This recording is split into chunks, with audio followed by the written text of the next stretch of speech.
কালকে গিয়েছিলাম বৈশাখী মেলায়। মেলা থেকে সস্তা পেয়ে কি বস্তা ভরে নিয়ে আসলাম সেটাই আপনাদের সাথে শেয়ার করব। রাত 12টার পরে আমার যখন ঝাল ঝাল ভর্তা ভাত খেতে ইচ্ছে করে তখন এইভাবেই আমি ঝাল ঝাল করে ভর্তা বানিয়ে নেই আর পেট ভরে ভাত খেয়ে নেই। আসসালামু আলাইকুম, সবাই কেমন আছেন? আলহামদুলিল্লাহ আমরা তো ভালোই আছি। নতুন আরেকটি ভিডিও নিয়ে চলে আসলাম, আশা করি ভিডিওটা সবার ভালো লাগবে। এই তো মেলা থেকে বস্তা ভরে জিনিস না কিনতে পারলেও কিন্তু পলিথিন ভরে কিনে নিয়ে আসছি। আর এই জিনিসগুলো আমি কিন্তু মাত্র 60 টাকা দিয়ে কিনেছি।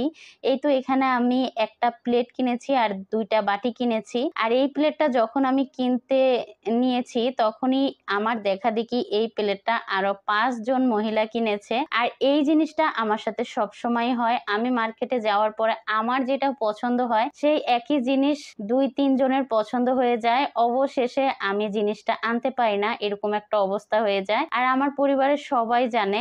আর মাঝে মধ্যে তারা তো আমাকে মার্কেটে নিয়েও যাইতে চায় না, কারণ সবাই বলে যে তুই যেটা পছন্দ করিস ওইটা অন্য কাস্টমারও পছন্দ করে আর শেষমেশ সেটা আমরা কিনে আনতে পারি না। তো আমার মতো এরকম আপনাদের কার কার সাথে হয় কমেন্ট করে জানিয়ে দিতে পারেন।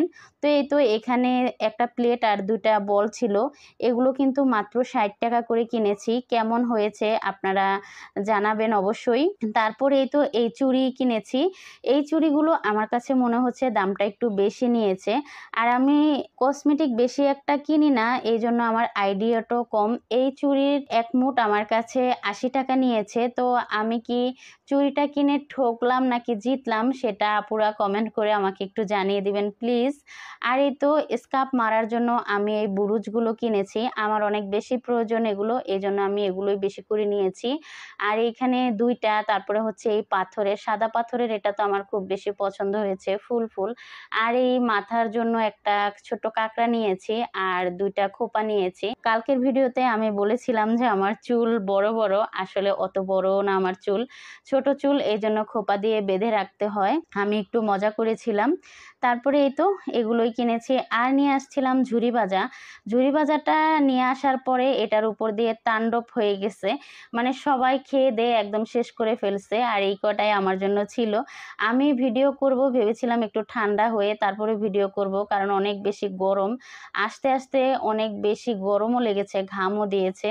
তো তারপরে এসে দেখি ঝুরি ভাজা, জিলাপি সব কিছুই খাওয়া শেষ। আর এই তো অবশেষে এই কয়টা ছিল, এই কয়টাই আপনাদের সাথে একটু শেয়ার করলাম। তারপরে বেশ অনেকটা রাত হয়ে গেল আর ভেবেছিলাম ভাত খাবো না, কারণ অনেক বেশি গরম লাগতেছিল। কিন্তু দেখি যে না, একটু একটু ক্ষুধা লাগতেছে, এজন্য উঠে আমি এই তো ভেন্ডি সিদ্ধ দিয়ে দিলাম। ভেন্ডি ভর্তাটা আমার কাছে ভালোই লাগে, তো আজকে ভাবলাম অনেকগুলো মরিচ দিয়ে ঝাল ঝাল করে ভেন্ডি ভর্তা করব। আর এই 3টা টমেটো বের করে নিয়েছি, এই টমেটোটাকে একটু সালাদ করে নিব। তারপরে চলে আসলাম পেঁয়াজ কাটতে। পেঁয়াজ কাটতে এসে দেখি যে বাসায় একটা পেঁয়াজও নাই, একদম খালি। আর দুপুরবেলা যে পেঁয়াজটা শেষ হয়েছে আমার একটুও মনে ছিল না যে আমি পেঁয়াজের কথা বলবো। আর এখন বাজে রাত 12:30, এখন পেঁয়াজ কোথায় পাবো? আমার বাসার আশেপাশের কারো কাছেই কখনো কোনো কিছু আনতে যাই না, তো ওইরকম অভ্যাসও নেই। তো এখন কি করব, আমি চুলার জালটা ভেবেছিলাম বন্ধ করে দিব, কিন্তু আমার বড় ছেলেটা বলল যে আম্মু টাকা দাও, আমি যে পেঁয়াজটা এনে দিচ্ছি তোমাকে। এত রাতে ছেলেটা বাইরে যাবে, আমার একটু টেনশনও হচ্ছিল। তো অবশেষে আমার ছেলেটা এই তো পেঁয়াজ নিয়ে আসছে। পেঁয়াজটা আনার পরে শুনলাম যে দোকানদার দামটা অনেক বেশি রেখেছে, এমনিতে তো 50 টাকা কেজিতে পেঁয়াজ আনা হয়, তো আজকে আমার ছেলের কাছে পেঁয়াজটা 70 টাকা কেজি রেখেছে। এমনিতেই অনেক রাত হয়ে গেছে, তার মধ্যে আবার দোকানদারও ঠকিয়ে দিল, ভাল লাগতেছিল না। তো কি আর করার, যেহেতু এত রাত্রে ভর্তা খেতে ইচ্ছে করছে, কিচ্ছু করার নেই। তো এই তো আমি পেঁয়াজ, কাঁচামরিচ, টমেটো সবকিছুই কুটে বেছে রেডি করে নিয়েছি। এদিক দিয়ে ভেন্ডিটাও সেদ্ধ হয়ে গেছে, নামিয়ে নিয়েছি। একটু ঠান্ডা হতে হবে, তো তারপরে ভর্তা করব। আর রান্নাঘরে দাঁড়ানোই যাচ্ছে না, এত বেশি গরম লাগতেছিল, তো আমি ফ্যানের নিচে চলে এসেছি আর এখন এখানে বসে বসে ভর্তা বানাবো। আর আমার ভর্তা দেখে আমার ছেলে, আম্মা ভাত খেতে বসে পড়েছে। তো আমি এই তো টমেটোর ভর্তাটা আগে করে নিচ্ছি। তো এখানে আমি একটু লবণ, তারপরে সরিষার তেল দিয়ে খুব ভালোভাবে মাখিয়ে নিচ্ছিলাম। আর এই টমেটোর সালাডটা দিয়ে না আমি 1 প্লেট ভাত অনায়াসে খেয়ে ফেলতে পারবো, এত ভালো লাগে আমার কাছে। তো ভর্তাটা বানাচ্ছিলাম, এদিক দিয়ে আম্মার ভাত খাওয়া হয়ে যাচ্ছিল, এজন্য আমি তাড়াতাড়ি আম্মাকে একটু ভর্তা দিয়ে নিচ্ছি। তারপরে এই তো ভেন্ডি ভর্তাটা করে নিব।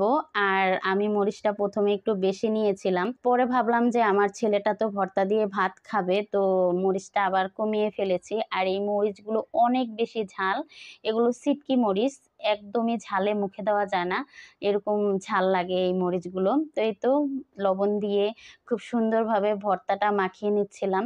আর এই ভর্তাটা এত মজা হয়েছে যে আমি ভিডিওটা যখন এডিট করছিলাম তখন আমার আবার খেতে ইচ্ছে করতেছিল ভিন্ডি ভর্তা, এত মজা হয়েছিল।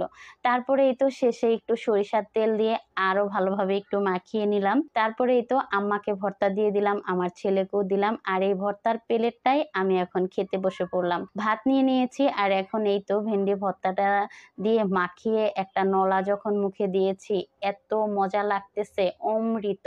আর এই ভর্তাটা বানাইতে বানাইতে আমার এত বেশি ক্ষুধাও লাগছিল, একদম বাঘের মতো খাচ্ছিলাম। তারপরে একটু টমেটোর সালাদ নিয়ে নিলাম, এটাও বেশ মজা লাগতেছিল। তারপরে এই তো আমরা সবাই মিলে ভাত খেয়ে নিচ্ছি। আর আজকের ভিডিওটা আমি এখানেই শেষ করে দিচ্ছি।